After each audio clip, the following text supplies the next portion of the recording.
Ma come fate a parlare di ingranaggi piccoli quando si tratta di un campanile? Poi fate voi.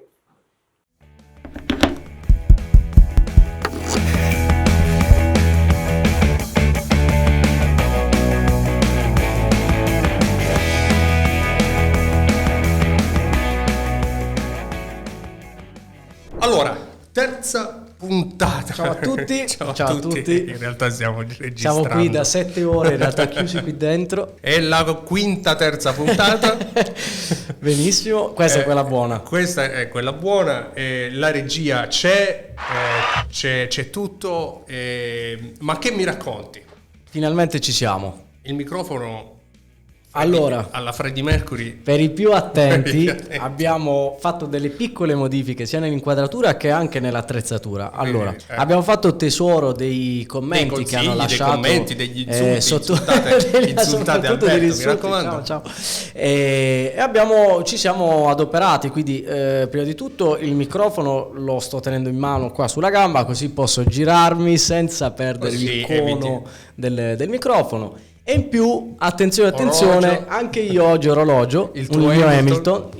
per i più attenti, se i più attenti l'hanno già sgamato lo possono scrivere nei commenti, se no scrivo io la referenza, così lo possono vedere. Vediamo nei commenti che cosa. Io sono sicuro sanno. che il tuo pubblico è attentissimo, quindi probabilmente L'abbiamo visto nei commenti. molto attento, quindi Molto attento. sono sicuro che lo riconosceranno. Faccio vedere un'altra volta al volo, dopodiché Via. basta. Via, Ok. a fine puntata la referenza. Va bene. Nel frattempo lo scrivete nei commenti, ma in questa terza puntata che ci parli ma oggi, che mi racconti, io parlerei dell'impero romano. Oh, attenzione. O meglio, l'impero romano è una scusa per parlare di orologeria, perché è molto interessante capire come è nato il vero orologio, no? Perché tutto nasce da una necessità prettamente materiale di dover misurare il tempo. Basti pensare per esempio alla preistoria, no? Quando gli uomini primitivi non avevano la minima cognizione del tempo che trascorreva. Penso nemmeno avessero bisogno di misurare il tempo. Probabilmente no, però pian piano che la società si è evoluta c'era sempre più bisogno di capire in che punto della giornata si fosse, anche per esempio per degli appuntamenti, magari si iniziava con il baratto, si iniziavano a scambiare capi di allevamento, e insomma misurare il tempo iniziava a diventare effettivamente una necessità. E quindi nacquero i primi metodi rudimentali, no? Uno tra i primi era la meridiana. Il palo conficcato nel terreno, oppure sui campanili ci sono ancora oggi ci sono delle meridiane. Però uno dei problemi principali della meridiana era la lettura anche nel corso delle giornate, per esempio nuvolose. Certo. E non ha mai avuto per esempio la possibilità di misurare il tempo durante la notte, quindi si cominciava con l'alba e si finiva col tramonto. Poi Quella è la giornata. Quella è la giornata, poi entro questo lasso di tempo, se no niente. Sì. Certo. Tant'è che le giornate venivano misurate in maniera diversa anche a seconda delle civiltà. Per esempio, prima degli antichi greci la giornata iniziava dal tramonto del sole. Era quello il momento in cui si poteva dire che inizia la giornata, anche se poi non so come facessero e poi no. Appena iniziata vado già a dormire. Vado a dormire. Okay. Non sapendo che fare vado a dormire. Va bene. Probabilmente con i greci, che erano leggermente più intelligenti. È un impero che è durato tanto tempo. No, con i greci questo era prima, okay. Perché con i greci invece la giornata iniziava dall'alba. Giustamente, sì, mi sembra più coerente. Un po' più coerente. I romani erano così avanzati invece che soltanto dall'impero romano in poi la giornata inizierà a mezzanotte. Quindi a mezzanotte iniziano le ore che la giornata che trascorrono durante la giornata, per poi arrivare a mezzanotte e ricominciare una giornata. Ancora prima però l'orologio, proprio per l'antica Roma, diventa uno strumento di misurazione del tempo, ma anche uno strumento, più che strumento, anzi un oggetto utilizzato come status symbol. Ah, ok. Un po' come noi, sono i precursori del lusso, diciamo. Esatto, sì. Tra l'altro li abbiamo sempre visti noi romani proprio dividere la società in classi, in lusso, in ville e per loro era la normalità, l'orologeria diventa effettivamente uno status symbol. Qualche romano, qualche esperto di storia romana, arrivano già le frecciate, ma perché? Nell'antica Roma. Nell'antica Roma, ma siete pazzi, scusateci. Antica Roma, di cui in questa nostra breve storia dell'orologeria nell'antica Roma è protagonista Niente il poco di mitico, meno che- niente poco di meno che, dato che è la 20ª volta che registriamo la Lo puntata, sappiamo già che lo è sai, giusto. il mitico Trimalcione. Trimalcione, Chi che non lo conosce? chi non conosce Chi non lo Trimalcione? conosce?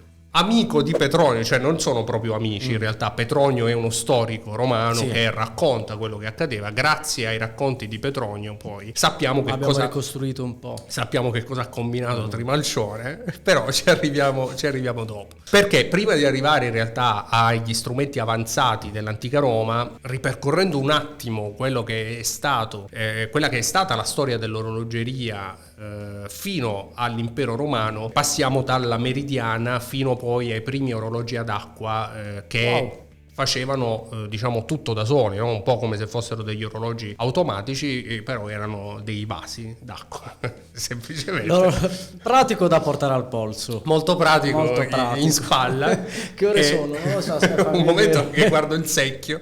No, era proprio così. Lo inventarono gli egizi ed erano dei vasi che in realtà tramite un foro il cui diametro era controllato erano in grado di indicare quanto tempo fosse trascorso. Ok. Era il metodo più semplice Per misurare l'avanzare del tempo, quindi non sapevano, non è oggettivo, cioè non è che ogni giorno alle 7, quello che per noi sono le 7, iniziava questo riempimento del vaso, quindi calcolavano più che altro l'avanzare, il consumarsi delle ore. Esattamente, Ok. esattamente. Da un punto specifico della giornata con tutti i limiti del caso, il sole che tramonta prima, che tramonta dopo, le Certo. giornate che si allungano.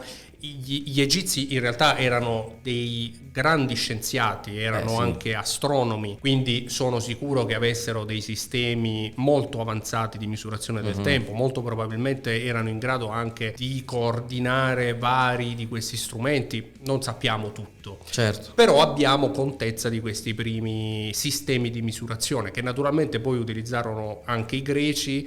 Venne introdotta la clessidra che però per problemi strutturali non era in grado di segnare un po' tutte le ore, no? La clessidra la dovresti fare gigantesca, Esatto. insomma aveva dei limiti Per strutturali. non parlare poi appunto del fatto che in una giornata di brutto tempo o semplicemente dopo che il sole era tramontato, Era molto difficile. Di sicuro questi strumenti potevano servire proprio quando il sole tramontava, no? Perché da quando il sole tramonta trascorrono 8 ore, sappiamo che è passato del tempo. però no? chiaramente è molto indicativo, molto Sì. bonario come Sì. sistema di valutazione. Assolutamente, E molto perché non hanno aleatorio. mai usato per esempio una candela o non lo so, La candela probabilmente qualcuno già la utilizzava, non mi ricordo che anche noi forse alle elementari abbiamo fatto degli esperimenti con la candela, con i chiodi che cadevano pian per piano. capire no? sì, quanto tempo ci metteva per raggiungere Sì.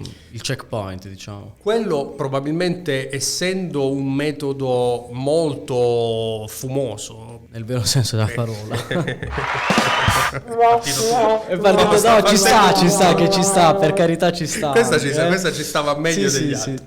sì. No, comunque probabilmente se ne ha poca storia di questo sistema, mentre alcuni di questi strumenti come il vaso degli egizi in realtà esiste ancora, no? È presente nei musei. Probabilmente c'erano vari strumenti, magari le società meno abbienti utilizzavano strumenti più economici come poteva essere appunto la candela. Certo. Tutto questo però per arrivare poi al nostro amico Trimalcione. Trimalcione fa un po' ridere il suo nome, no? Ma solo Oggi- per noi pugliesi, Solo per noi pugliesi. Solo per noi per tutti gli altri magari dicono no, non No, c'è niente da Trimalcione. ridere, Trimalcione. Raccontato da Petronio, in realtà forse è la storia più simpatica rispetto alla misurazione del Parlacene. nell'antica Roma. Poi ci sono tante altre storie, però Trimalcione diventa un punto di riferimento perché Petronio appunto racconta di lui e racconta di quanto era esaltato Trimalcione per la misurazione del tempo e per gli orologi, no? Facciamo una scheda Wikipedia. Nome Trimalcione. Professione non lo so onestamente. Okay. Professione ricco dell'antica Roma. Era un patrizio. Era un patrizio sicuramente. Era proprietario di ville, insomma era uno di quelli che nell'antica Roma se la passava sapeva bene, il fatto suo. Tant'è che ne racconta Petronio non racconta di gente comune. E quello che fece lui e che poi insomma trasforma tutta questa storia nello status symbol di questi orologi dell'antica Roma fu quello di farsi realizzare un orologio ad acqua automatico. C'erano varie soluzioni innanzitutto, c'erano orologi per esempio che emettevano un fischio ad ogni passare dell'ora grazie a dei buchi più piccoli che facevano dei suoni particolari. C'erano degli orologi che tramite un sistema di catapulte, come direbbe Herbert Ballerina, te lo ricordi? Certo. Come una catapulta. Come una catapulta! Ho visto tutto. Ho visto tutto. Salutiamo Questo Herbert. è Petronio. Ciao Herbert. Ciao Herbert. E tramite insomma dei sistemi di questo tipo faceva cadere un sasso e al rumore del sasso. Insomma, l'orologeria nell'antica Roma si evolve. Hanno sperimentato. Trimalcione però ne sapeva una più del diavolo. Aveva troppi soldi Trimalcione, e quindi che cosa fece Trimalcione? L'ossessione, il suo sogno era capire un po' il movimento del tempo. Era il TOC dell'antica Roma. Se avessi avuto una telecamera Trimalcione. Probabilmente c'è stato un podcast scritto però... di cui ci racconta Petronio. Praticamente Trimalcione era un po' voleva un po' strafare. Lui aveva uno schiavo che suonava un corno ad ogni passare dell'ora, quindi aveva questo schiavo poverino che ogni ora magari ne aveva altre, spero, insomma, facessero questo non l'ha mai dormito nella sua vita. Questo schiavo è morto io suono le ore. È morto prestissimo di sonno, chiaramente. Era abbastanza grave la questione. Però non è l'unica cosa che ha fatto Trimalcione, proprio perché era uno status symbol. Era un Trimalcione e lo status simbolo era quello di avere l'orologio. Pur di far ricordare il suo nome e come può, chissà se ci sente Trimalcione, ma effettivamente si sta voltando nella tomba. Ce ne siamo ricordati. A proposito di tombe, che cosa fece? Fece installare nell'antica Roma un orologio ad acqua sulla sua tomba, così che antemorte no per testamento, come lascito testamentario. Perché naturalmente l'orologeria era pochissimo diffusa tra la popolazione, nessuno aveva a disposizione un orologio se non lui e pochi altri patrizi, però come servizio alla popolazione la gente avrebbe potuto andare a leggere l'orario sulla tomba di Trimalcione, così che il suo nome fosse ricordato per sempre da chiunque andava a leggere l'orario. E tuttora esiste? No, il suo orologio no, purtroppo no. Però c'è un bel esempio di orologio ad acqua ancora oggi a Roma, al Pincio, in un'isoletta che è diciamo racchiusa nel verde. Non tutti sanno che esiste questo orologio ad acqua, in realtà funzionante, e non è un orologio dell'antica Roma perché è stato in realtà progettato nel 1867 se non ricordo, è stato poi realizzato nel 1873, è stato installato ed è un orologio che funziona con la forza dell'acqua attraverso un sistema di vaschette che riempiendosi e svuotandosi un po' come gli antichi egizi riusciva effettivamente riesce ancora oggi a misurare il tempo scandito naturalmente come un orologio normale. La prossima volta che vado a Roma faccio un salto al Pincio c'è questo esempio di orologeria. Immagino sia un camastrone gigantesco. È un armadio, certo.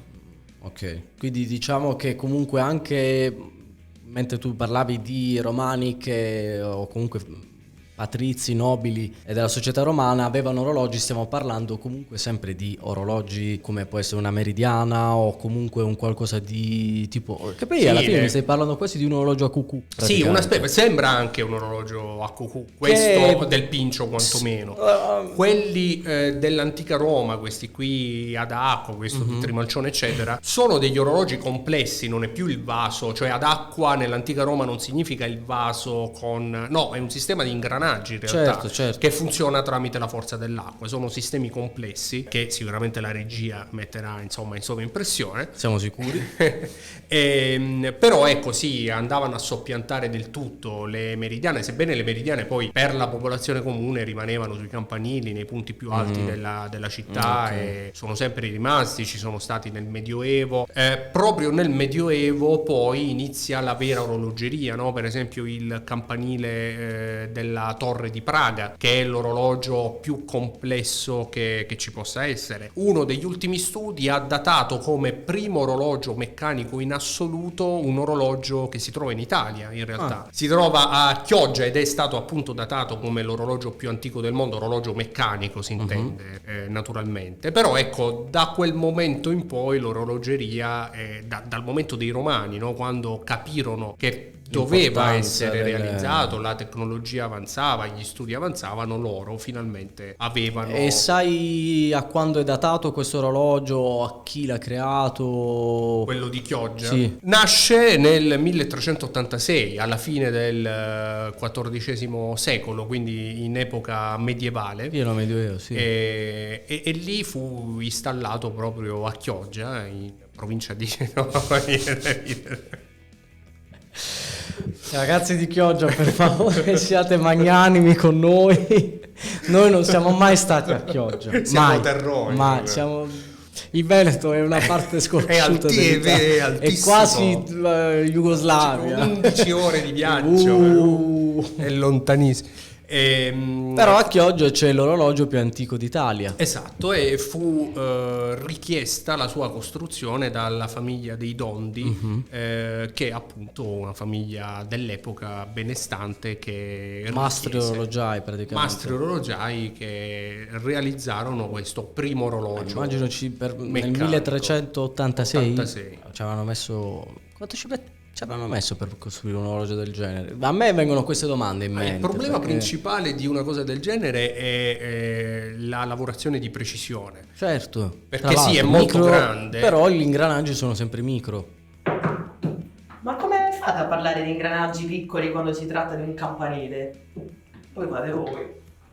Ci saranno delle parti piccole. Non penso, perché stiamo parlando di un campanile. Ok, quindi magari il pezzo più piccolo è una ruota. Sì, beh, ci sono varie cose piccole sicuramente, quelle più di precisione probabilmente non lo sono tanto, però se consideriamo che deve lavorare tutto perfetto, in sincrono, e tutto è demandato alla qualità della costruzione, alla precisione di una costruzione, perché poi l'ingranaggio in scala magari è grande, ma deve essere di quella perfetta misura, non è che può essere... Noi abbiamo misuratori a laser, computer, software. Tutto fatto a mano.